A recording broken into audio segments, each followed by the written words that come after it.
Get into it. Coach Colin here. Tucker Carlson was interviewing somebody. It was like an AI guy. But I found this part of the podcast. It was the last part of the podcast. It was near the end. I found it so important for people to hear. He's not from America, but he's talking about the First Amendment, freedom of speech. He's talking about how important it is. So I'm going to start off with that clip. And then I'm going to go through a couple of clips of Tucker. And then there's going to be a couple of Jordan Peterson. And they're all going to be talking about the importance of freedom of speech. Let's get into it. One of the things I really love about America is the First Amendment. It's just the most important institutional innovation in the history of humanity. I agree with that completely. And we should really you grew up without it too. I mean, it must be. We should really protect it. We should be so coveting of it. We should, like your wife or something. Can you I totally agree. Hands off. Yeah. Can you just repeat your description of its importance historically? I'm sorry, you put it so well. It's the most important institutional innovation in human history. The First Amendment is the most important institutional innovation in human history. Yes. I love that. I think it's absolutely right. And as someone who grew up with it in a country that had it for, 200 years when I was born, you don't feel that way. It's just like, well, it's the First Amendment. It's like just part of nature, right? It's like gravity. It just exists. But as someone who, grew up in a country that does not have it, which is true of every other country on the planet. It's the only country that has it. You see it that way. You see it as the thing that makes America, America. Well, the thing that makes it so that we can change course. Yes. Right. And the reason why, we had this, conformist mob rule mentality that people call woke. The reason that we're now past that almost, it's still kind of there, but we're on our way past that is because of the First Amendment and free speech. And again, I would credit Elon a lot for buying Twitter and letting us talk and can debate and push back on the craziness, right? It's beautiful. I've been a direct beneficiary of it, as I think everyone in the country has been. So I'm not and I love Elon, but it's a little weird that like a foreigner has to do that. A foreign-born person, Elon, appreciates it in this way. It's like, it's a little depressing. Like, why didn't some American-born person do that? I guess because we don't take it. Yeah, take it for granted.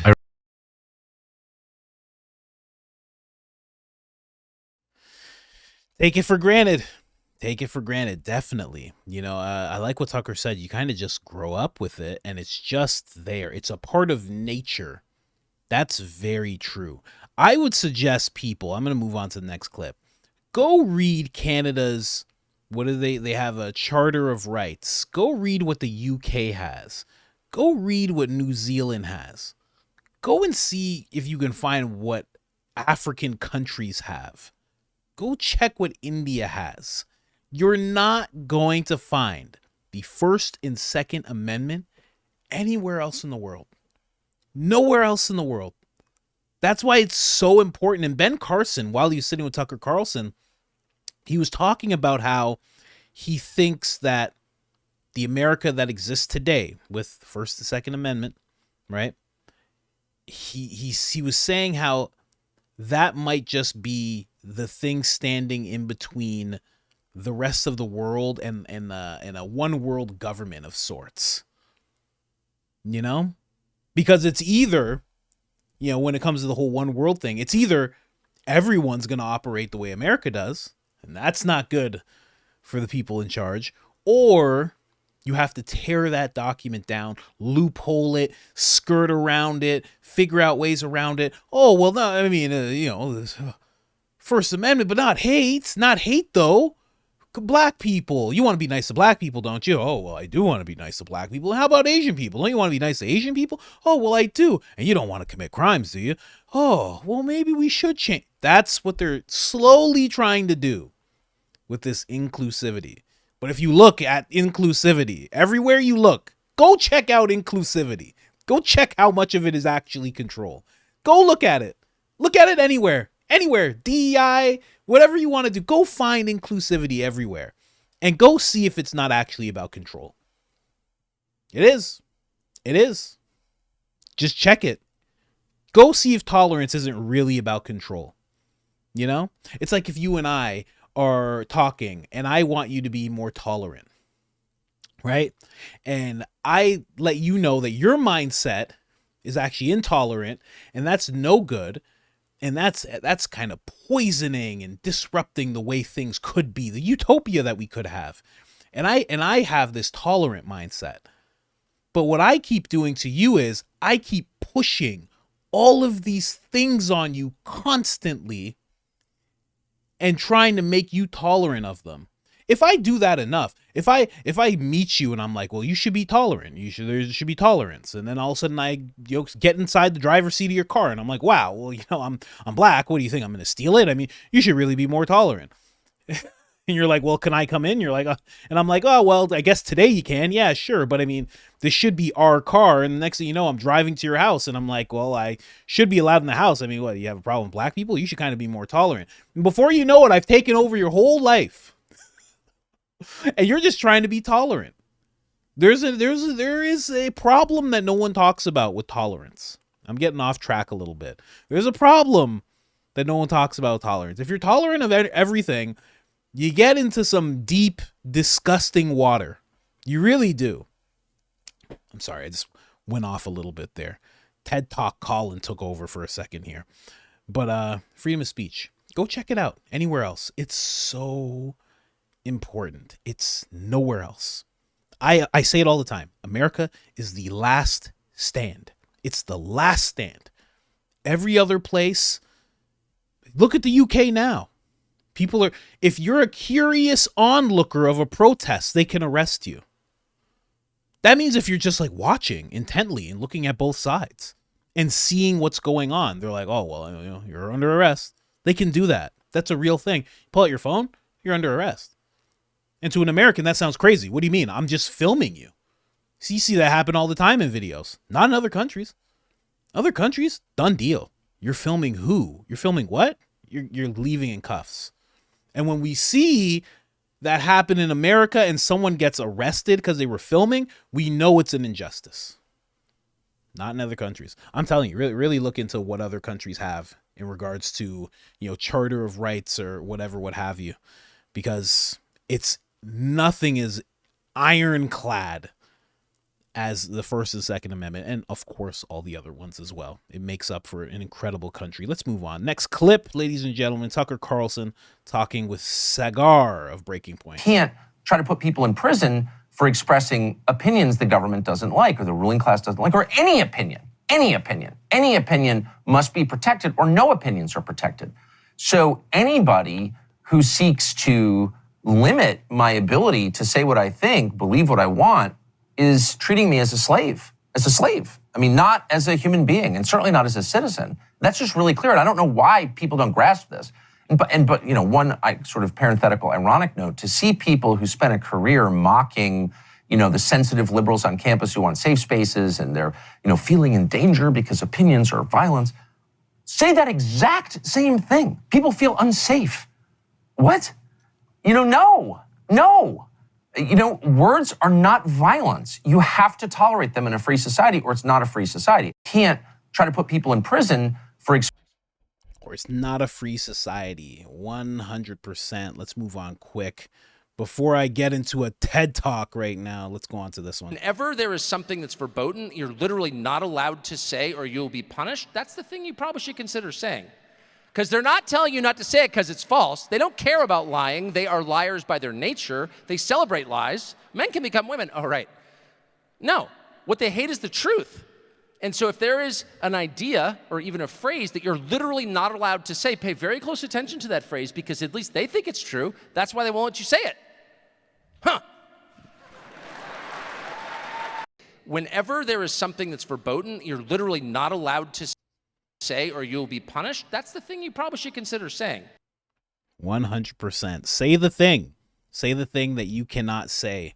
Now we're going to get into, are we at Jordan Peterson yet? No, we got another Tucker. And then we'll go on to Jordan Peterson 100%. I like this one a lot. I may not be able to play this one. We'll see If not, you'll just see a big cut and I'll just start talking. Let's go. Truth out loud. I think that's the only recourse. I think that's more powerful than guns. I mean, I do. Saying truth. I mean, that's what they get hysterical about. Right, There'll be you a were just mass saying shooting, and there'll be 3 days. We need to take all our guns away. They're not going to take your guns away, okay? Because they can't. But that's not their priority. But when somebody says something that's true, I mean, they will disappear a person for that. Like, you'll never hear from them again. And there's a reason. Yeah. And the reason is nothing is a greater threat to the people running things than true words. And that's you mean why like they're about Kanye, you mean? I'm not talking about, well, Kanye was disappeared. Yeah. I mean, I thought that was distressing, just because I don't think anybody should be silenced. If you're not committing violence against somebody, you have the right as a human being, because you are not a slave, you are a human being, you have the right to say what you think. That is a foundational right. And if you don't have the right to say what you think, then you're not a human being, you're a slave. Like, that's the acid test. Am I a slave or not? I don't know. One simple question. Can you say what you really think? And if you can't, then you're a slave. Super simple. Super simple. And that is very true. That is very, very true, because, you know, it sounds like extreme language as he says slave, but it's not, right? Because what is a slave? Like, I mean, think about it in terms of movement. Where could a slave, there's only so many places a slave could go. They would be boxed in to a certain place. And if they went past that place, there would be punishment. Now just think of, you know, that same thing in speech. If there's only so many places you can go, that means you're actually boxed in. And then the question becomes, who's doing the boxing?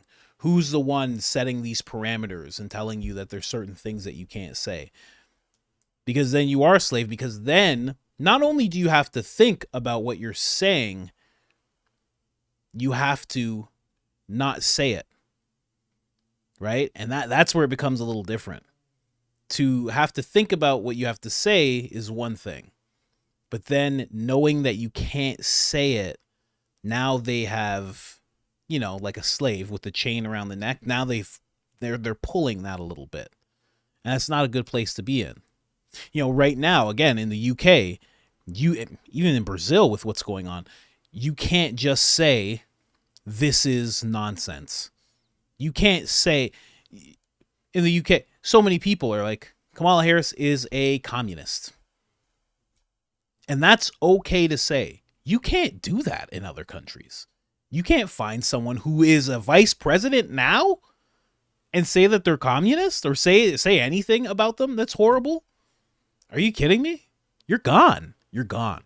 You're gone. They're going to find you. That's it. You try and do that online right now. I mean, Jordan Peterson, in regards to Canada, Jordan Peterson said a bunch of things that were not favorable, to say the least, about Justin Trudeau. And then a week later, they're like, you need re-education, actually. And if you don't take it, we're actually going to take away your license. They didn't throw him in jail or anything. But just the fact that he's confronted their re-education, he tried to appeal it to their Supreme Court. The Supreme Court said no. He has to do the re-education because of his opinions about the Canadian government. That's out of control. You know how much I've said about Kamala Harris? Do you know how many videos? Oh, you don't see it. I have a whole other channel. That's not a fake award up there. I got a whole other channel. You know how many things I've said about Kamala Harris and Joe Biden? Are you joking? How much I've said? Another country, I'd be gone. Kidding me? Anyways, guys, let's move on. Next clip. Jordan Peterson. Why should your right to freedom of speech trump a trans person's right not to be offended? Because in order to be able to think, you have to risk being offensive. I mean, look at the conversation we're having right now. You know, like, you're certainly willing to risk offending me in the pursuit of truth. Why should you have the right to do that? It's been rather uncomfortable. So you haven't sat there and... I'm just trying to work that out. I mean... Ha, gotcha. You have got me. I'm trying to work that through in my head. Yeah.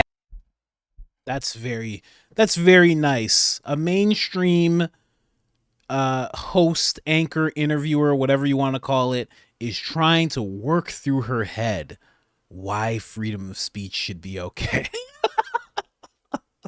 Oh, shout out to BBC. Oh, goodness. She's like, I'm trying to comprehend freedom of speech. She's not from America, though. So it is something she's trying to work through her head. It's actually, Jordan Peterson feels like Canada should be operating like the United States. And many people, if you're for free speech, you feel like everywhere should operate like the United States of America. The ideal, because I know there's certain censoring and everything that's going on, the ideal of what freedom of speech is, he feels like Canada should be operating that way and the UK should be operating that way. She's from the UK and she has no clue how it really works in the United States. She doesn't understand at all. She doesn't understand America. She's like, right now she's pondering. She's like, you should be able to offend me with what you say. Huh. It's like a rattling thought to her. She doesn't get it. Here's some more Jordan Peterson talking about the same topic. Let's go. What you want to do is have your police investigating offensive speech. And one of the things I do see happening in the UK as an outsider that's really quite terrifying to me is that there are increasing restrictions put on people's ability to speak forthrightly, and that the consequence of that restriction and the criminalization of what hypothetically constitutes offensive speech is going to be a cure that's so much more worse than the disease that we can hardly imagine it. It's a dreadful thing to see that happening in the UK. And so, people say things that are reprehensible all the time, but we can't always agree on what they are. But to start to criminalize that's hypothetical. Are you saying nothing that anybody says should ever be counted as a crime? Well, there's incitement to crime. That should be counted as a crime and has been for a very long time in the British common law tradition.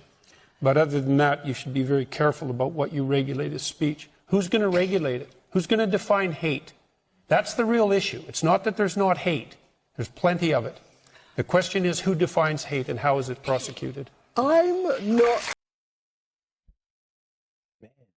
Yeah, that's exactly what I was talking about with the whole caged in thing, right? The whole slave talk that Tucker Carlson had. Who's going to define it?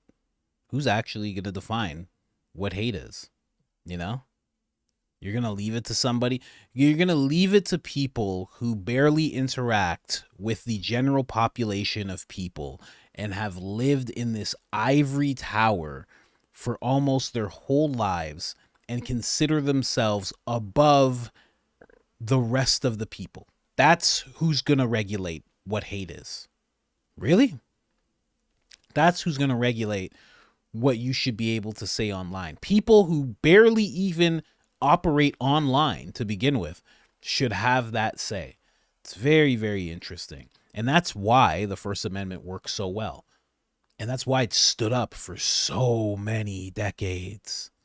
So many, decade upon decade upon decade upon decade. That's why it never crumbles, because it's perfect. It's just there, and that's it.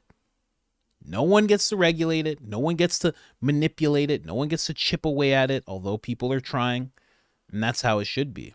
I'm going to end it off with this old school clip.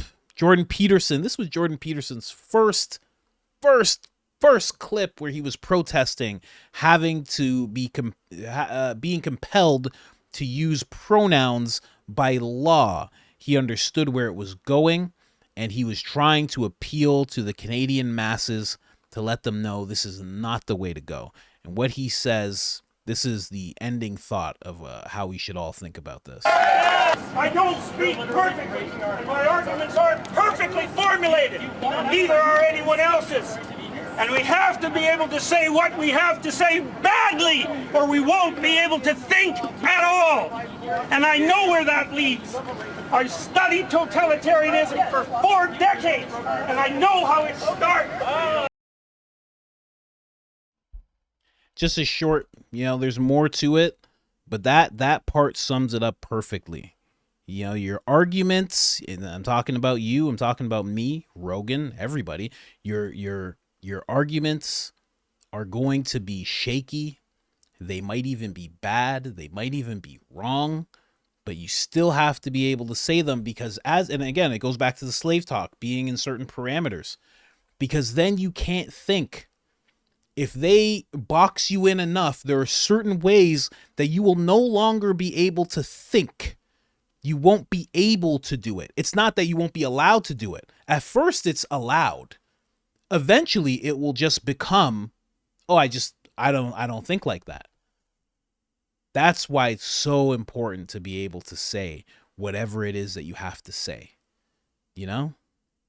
And the thing, and again, go back to the little tolerant talk that I had at the beginning. You know, they try to make you seem like, well, that's hateful and that's misogynistic and that's racist and that's xenophobic. And they're putting all these labels on it. But at the end of the day, they're trying to compel you to think a certain way. And they're trying to mask that way of thinking as this holier than thou, this good person way of thinking. And anyone who thinks outside of this is not a good person, is the xenophobe, is the transphobe, is the homophobe, you know, is the racist. It's very, very interesting. But all of that just got triggered because of what this man said, and I want him to say it just one more time because it sums it up, and I'm telling you, you gotta think of it this way 100%. This is exactly what freedom of speech, the First Amendment, is exactly what about America is the First Amendment. It's just the most important institutional innovation in the history of humanity. I agree with that completely. And we should really. You grew up without it too. I mean, it must be. We should really protect it. We should be so coveting of it. We should, like your wife or something. I totally agree. Hands off. Yeah. Can you just repeat your description of its importance historically? I'm sorry, you put it so well. It's the most important institutional innovation in human history. 100%. Ladies and gentlemen, I've taken too much of your time. Like, subscribe, turn on the notifications. Other than that, I'm out.